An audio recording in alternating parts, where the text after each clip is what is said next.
Oke lah, saya akan melanjutkan alur ceritanya yang part kedua.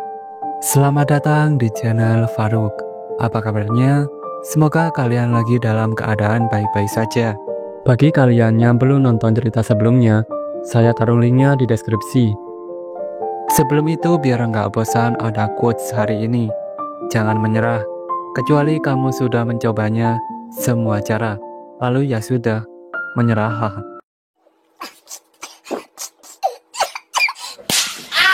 Dan inilah Good Night Bun Bun.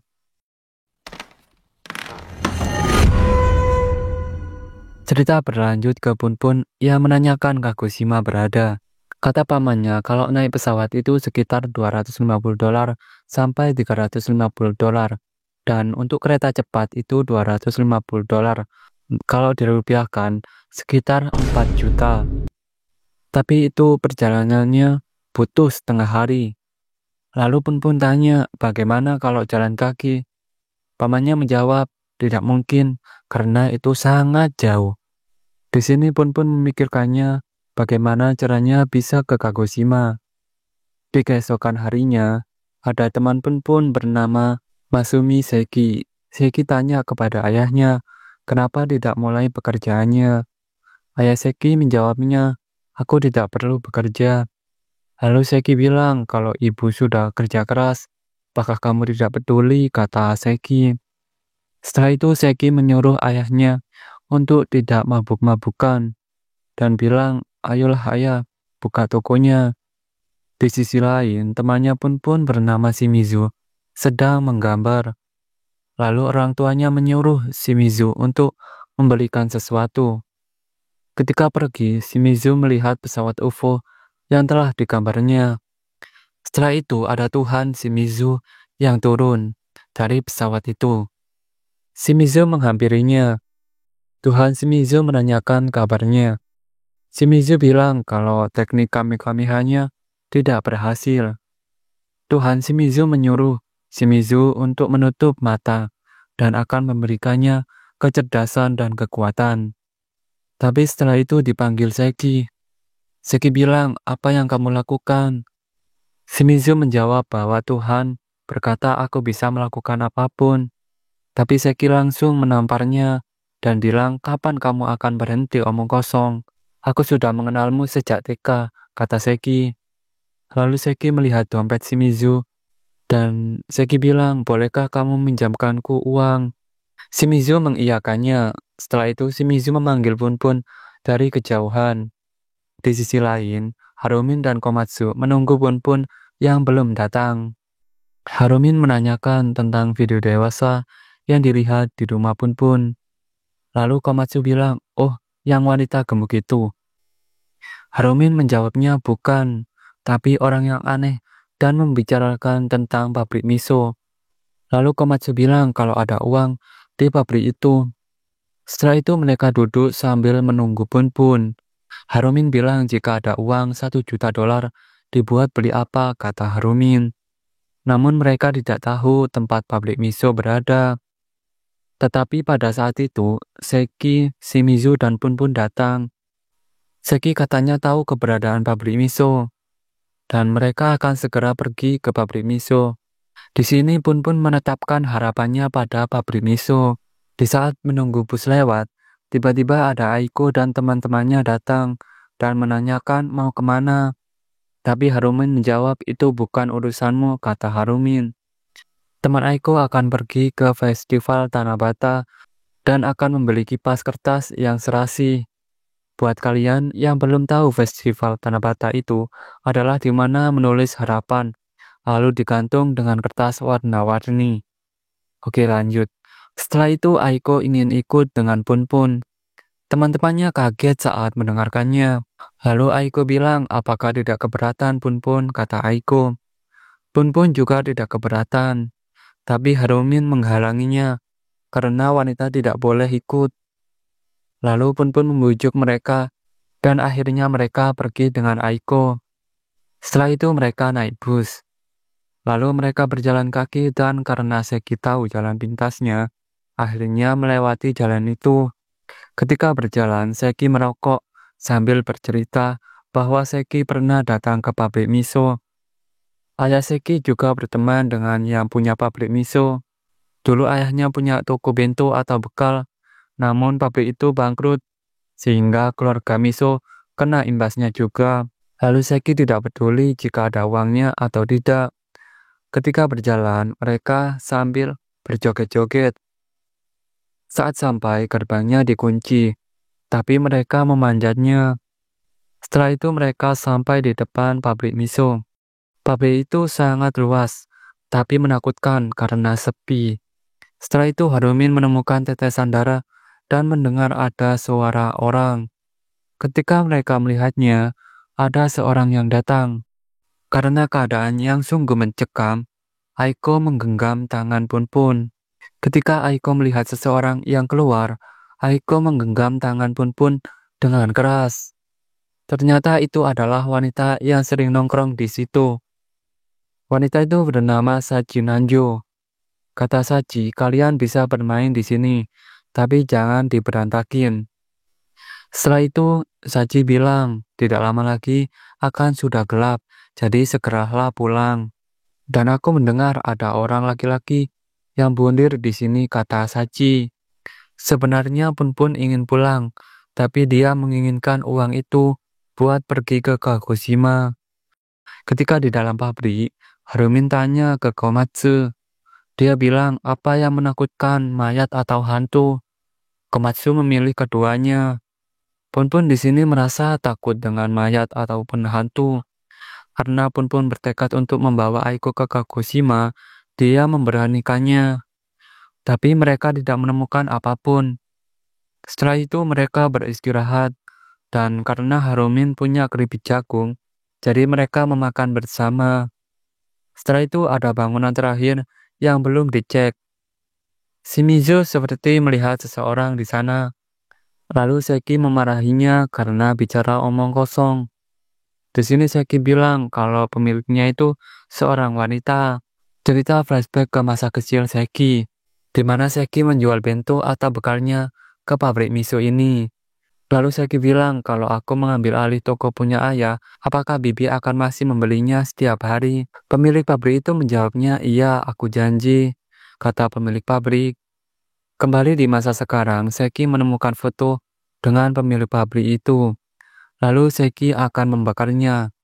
Harumin di sini bilang, Seki, kenapa kamu bertingkah aneh? Lalu kata Seki, kamu tidak akan mengerti.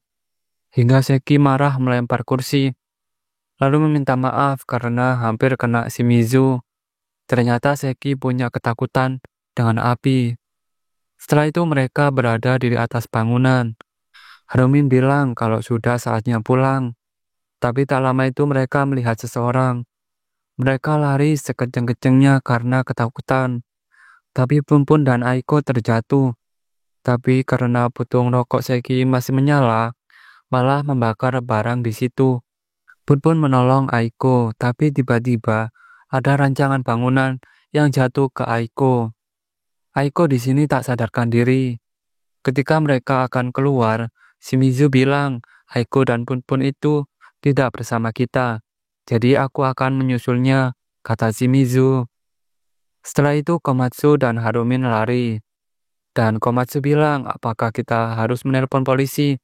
Tapi Harumin menjawabnya, itu bukan orang tapi hantu. Di sisi lain, Shimizu mencari Punpun. Lalu seorang laki-laki tadi mendekati Punpun dan ingin menceritakan sesuatu. Tapi Punpun ingat sesuatu yang mengerikan dan Punpun ingin buang air kecil. Kembali pada Seki, dia tidak bisa membuka penutup itu dan Seki merasa tidak berguna. Tiba-tiba Shimizu teriak kepada Seki kalau ada kebakaran. Dan akhirnya terjadi ledakan. Lalu Tuhan Shimizu datang dan Shimizu berdoa. Di sisi lain, Punpun tidak tahu apa yang terjadi dan pikirannya mungkin dia akan meninggoy. Di sini hingga pikirannya membuatnya kosong. Tapi ada orang mendekat saat waktu asap tebal dari kebakaran. Lalu tiba-tiba Punpun pingsan. Namun Punpun mengingat semua kejadian, seperti perkataan Aiko dan pamannya. Lalu mengingat kejadian waktu ibunya tak sadarkan diri. di mana ayahnya bilang bahwa ada pencuri, di mana orang tuanya pun bertengkar tentang ayahnya pun dipecat dari pekerjaannya. Lalu ibunya bilang bagaimana dengan cicilan yang belum dibayar. Setelah itu ibunya sedih karena kesalahannya dan di mana ibunya pun tidak menginginkan anak. Lalu ayahnya marah dengan bilang, "Kenapa bicara seperti begitu?" Di sini pun saat mendengarnya, merasa sedih banget. Di pagi harinya, pun dan ibunya pergi. Kata ibunya akan pergi ke laut. Setelah itu pun tanya kenapa pagi sekali perginya. Tapi ibunya membalas dengan bilang, "Aku akan membunuh pun, tapi ternyata itu hanya bercanda." Setelah itu pun sendirian di kelas hingga diajak bermain bersama teman-temannya. Di malam harinya, pamannya mencari pun kemana-mana, dan orang tuanya juga putus asa mencari pun karena pergi jauh. Akhirnya ditemukan oleh pamannya dengan bersama polisi. Pamannya mengucapkan terima kasih. Di sini pun menangis karena kesepian. Ketika di jalan, pamannya bilang, "Apakah kamu tahu kalau Tuhan itu baik pada anak kecil seperti pun?" Lalu pamannya mengajarkan pun untuk memanggil Tuhannya. Tuhannya pun berpikir bahwa manusia selama mereka hidup hanya memiliki kekosongan di dalamnya yang tidak pernah akan terisi. Setelah itu pun mengingat kejadian di saat waktu beli rumah baru, di mana waktu itu ayahnya menjelaskan bahwa harganya $50.000 atau setara dengan 800 juta. Karena menghutang, jadi melunasinya sekitar 25 tahun. Di waktu lain, pamannya mengkhawatirkan pun karena udah pulang telat dan kondisi sekarang masih hujan. Ketika waktu sudah malam, pun terbangun dari pingsannya. Di sini Aiko sangat sedih karena akhirnya pun bisa bangun. Jadi selama ini pun pingsan sangat lama. Lalu ketika balik ketemu dengan Komatsu dan Harumin. Tapi kebetulan ada orang yang datang. Harumin memperkenalkan kepada mereka. Harumin bilang ini Pak Kiyomoto. Lalu Pak Kiyomoto bilang bahwa di sini itu banyak hantunya. Setelah itu mereka mau pergi pulang. Saat pulang mereka bersama-sama saling bergandengan tangan. Tapi pun sedih karena di bangunan itu tidak ada uang. Jadi pun tidak bisa memberikan janjinya kepada Aiko. Tetapi saat pulang mereka melihat bintang jatuh. Di keesokan harinya, ibunya pun di rumah sakit mendengar ibu-ibu yang pada membicarakan pabrik miso bahwa ada mayat seorang pria dan dua wanita. Meninggalnya itu sudah sekitar 2 bulan yang lalu. Pabrik miso juga ada tanda-tanda api. Mungkin kalau tanda api, ulahnya pun dan temannya. Setelah itu ibu pun keluar ke balkon untuk merokok. Tapi suster melarangnya untuk tidak merokok. Lalu suster bilang kalau ibunya pun bisa pulang besok dan pun pasti bahagia. Tapi ibunya pun menjawab bahwa tidak suka dengan anak-anak dan tidak mau pulang. Susternya cuma bisa istighfar saat mendengarkannya. Lalu ibunya pun berkata, "Kalau aku jadi pria seusia kamu, aku pasti bakal jadiin kamu pacar dan tanya, apakah kamu pernah bermain kuda-kudaan?" Kata ibu pun. Lalu suster menjawab bahwa aku tidak punya pacar. Di waktu lain pun sedang bersih-bersih di kerasnya. Pun sangat bingung karena kalau nggak nempatin janjinya, pasti Aiko bakal marah banget. Dan sebentar lagi liburan musim panas. Setelah itu Aiko memberikan surat tulisan. Tulisan itu bertuliskan Aiko akan menunggu di balai kota jam 6 sore. Setelah itu gurunya memanggil Harumi untuk ke depan. Pak guru menceritakan kepada siswa-siswinya bahwa Harumi sudah memutuskan untuk pindah sekolah. Lalu Harumi bilang terima kasih untuk semuanya. Semua siswa tepuk tangan, tapi Sonoda sedih karena berpisah dengan Harumi. Waktu pulang dari sekolah, Harumi pun dan Komatsu pulang bersama. Di sini Harumi cerita kalau rumahnya yang baru itu 3 lantai, ada garasi, dan ada ruang bawah tanah yang besar. Dan kalau lihat video dewasa tidak sembunyi-sembunyi lagi, kata Komatsu. Harumi di sini setuju dengan pendapat Komatsu. Harumin juga benci karena tempat yang sekarang itu masih bersama dengan saudara perempuannya. Tapi setelah itu berhenti sebentar. Di sini Harumin memberikan sepeda kepada Punpun dan juga Komatsu karena menginginkan stick PS. Hingga Harumin memberikannya. Setelah itu Komatsu bilang, "Mari kita nongkrong bersama dan aku akan memastikan untuk menonton video dewasa." Lalu Harumi mengucapkan sampai jumpa. Di rumah Punpun, pamannya melihat sepeda pemberian Harumi. Di waktu yang lain, Punpun berada di kamarnya. Mungkin karena Harumi akan pindah, jadi Punpun merasa kesepian. Dan jujur saja, Punpun tidak peduli dengan janji Aiko. Karena Kagoshima itu jauh banget, tidak mungkin bisa sampai. Dan juga Punpun masih anak-anak. Jadi Punpun berpikir, di sini masa tidak menepati janji akan dibunuh dan menganggap bahwa Aiko sudah gila. Lalu Punpun ketawa memikirkan itu. Tapi lalu Punpun berpikir lagi, apakah Aiko akan marah banget sampai membunuhnya karena janjinya enggak ditepati. Punpun di sini sangat bimbang dengan perasaannya. Apakah bisa naik sepeda, bisa pergi ke Kagoshima? Di sisi lain, suster mencari ibunya Punpun hingga menanyakan ke pasien yang lain. Tiba-tiba telepon Punpun berdering. Pamannya Punpun mengangkatnya. Pamannya langsung mencari Punpun. Punpun juga di sini mau pergi. Pamannya langsung memberitahu bahwa ibunya jatuh dari atap yang tempat jalur evakuasi kebakaran. Lalu Punpun dan pamannya naik taksi dan menyuruhnya untuk bergegas. Jalannya akan juga melewati balai kota. Namun Punpun di sini dipaksa untuk naik taksi. Pamannya bilang kalau ibunya Punpun itu sulit mengontrol emosi dan juga pikirannya masih labil. Jadi pamannya menyimpulkan bahwa ibunya Punpun ingin hidup bebas. Bersamaan itu Punpun berpikir bahwa sebenarnya Punpun merasa sedikit lega karena Punpun sangat takut untuk pergi ke Kagoshima hanya berduaan saja. Punpun pikir mungkin Aiko takut juga dan jika Aiko takut mungkin tidak akan datang di pertemuannya. Mungkin juga sekarang ada di rumahnya. Ternyata Aiko datang ke balai kota. Dan juga di sini sangat sedih karena Punpun tidak datang. Mereka tak sadar berpapasan di depan balai kota. Setelah itu Punpun dan pamannya sampai di rumah sakit. Lalu pamannya bilang, "Apa yang sedang terjadi kepadamu?" Ibunya Punpun menjawab bahwa tidak melompat, tapi cuma tangannya saja yang tergelincir. Di sini pamannya heran. Kok bisa jatuh dari balkon? Dan bilang betapa ahlinya kamu ketika lompat dari lantai 3. Lalu ibunya pun bilang katakan kakiku tergelincir. Pamannya di sini nggak ngerti maksudnya. Ibunya pun menjelaskan bahwa besok sudah pulang, tapi ada perawatan untuk jalan karena kakinya yang sakit. Dan pamannya akan tinggal lebih lama. Ibunya pun merasa senang karena tugas rumah dibantu oleh pamannya. Di sisi lain, Punpun masih khawatir dengan janjinya yang enggak ditepati hingga Punpun berpikir bahwa tidak apa-apa bumi sekarang meledak.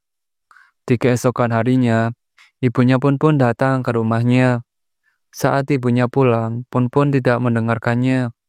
Ibunya ke rumah Punpun dan melihat Punpun sedang termenung. Lalu ibunya menyuruh untuk berbicara. Di sini Punpun seperti merasa bersalah banget dan juga sangat sedih. Dan ibunya kaget saat melihatnya dan menyuruh untuk berhenti. Setelah itu ibunya Punpun tanya ke pamannya dengan bilang, "Ada apa dengan Punpun?" Pamannya menjawab bahwa sudah sejak kemarin Punpun seperti itu. Lalu Tuhan Punpun datang ke Punpun dan Tuhan itu sangat senang melihat Punpun menderita. Di sini Punpun banyak pikiran, apakah Aiko pulang ke rumah dengan baik-baik saja atau dia pergi ke Kagoshima sendirian. Mungkin dia masih menangis karena kepikiran terus sama Aiko hingga Punpun seperti gila. Punpun sangat bersalah banget dan berpikir lebih baik meninggoy. Di sisi lain, ibunya dan pamannya sedang mengurus cicilan rumah yang harus dibayar. Setelah itu pamannya bilang kalau ada telepon dari Komatsu. Tapi Punpun seperti tidak semangat saat itu meskipun ditelepon sama Komatsu. Pamannya di sini merasa khawatir karena besok sudah saatnya sekolah. Lalu ibunya bilang, "Aku yakin dia baik-baik saja dan juga dia sudah makan." Setelah itu pamannya berpikiran akan mencari pekerjaan. Ibunya pun senang karena beranggapan akan membantu cicilan hutangnya. Liburan musim panas sudah berakhir. Di keesokan harinya, di hari pertama di semester pertama, Aiko datang ke sekolah seperti biasa. Lalu Komatsu datang ke Punpun. Komatsu bilang kenapa nggak diangkat pas waktu aku nelpon. Hingga Komatsu ingin pergi ke toilet. Teman Aiko menghampiri Punpun karena tidak ada namanya. Sebut saja wanita itu Emi ya kan. Emi bilang kenapa tidak mendaftarkannya ke boyband. Lalu Emi bilang ke Aiko, menurutmu Punpun cocok gabung menjadi anggota band? Aiko menjawabnya bisa jadi. Lalu gurunya Punpun datang dan mengenalkan siswa baru. Siswa itu bernama Hiromi Numata. Dia dari daerah Suginami. Tapi Punpun di sini mendengarnya bahwa namanya Aiko. Punpun pikir bahwa Aiko akan membunuhnya karena nggak nempatin janjinya. Lalu karena bel berbunyi, semua siswa akhirnya pulang. Ketika pulang, Punpun mengikuti Aiko dari belakang. Namun Aiko di sini tahu dan bilang, kenapa kamu mengikutiku? Jika kamu butuh sesuatu, datanglah dan katakan, kata Aiko. Di sini Punpun sedih banget dan bilang, aku tidak ingin mati. Hingga akhirnya Punpun minta maaf. Punpun masih sangat mencintai Aiko. Hingga Punpun sangat sedih. Tapi Aiko di sini langsung meninggalkan Punpun dan chapter 20 berakhir. Gimana? Cukup sedih ya kan? Apakah kalian mau melanjutkan alur cerita ini? Silahkan komentar di bawah ya. Dan terima kasih sudah menonton. Sampai jumpa di video selanjutnya.